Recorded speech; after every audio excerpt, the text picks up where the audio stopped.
लोगों के लिए आवाज आखिर कौन उठाएगा? आप लोग बताइए, क्या आप इस इंतजार में हैं कि आपके घर में किसी की मौत हो जाए इस सिस्टम की वजह से, इस सरकार की वजह से? आप लोग इस इंतजार में हैं?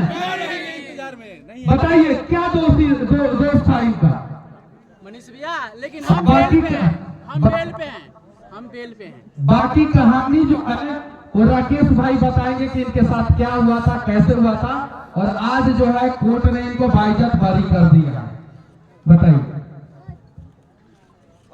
देखिए, इस केस के बारे में आज से पहले हमने कभी कुछ नहीं बोला है। जिस समय केस हुआ था उस वक्त भी बहुत सारे लोग आरोप लगाते हैं कि मनीष कश्यप ने ये हुआ, इसलिए इनको इतना दिन रखा, ये किया।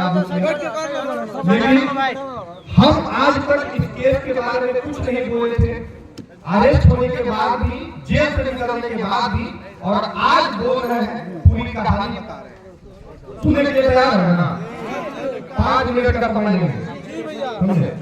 और आज का दिन जो है ना वो भी बहुत खास है, क्योंकि आज ही का वो दिन है। पिछले वर्ष 9 मार्च को मुझे जेल भेजा गया था।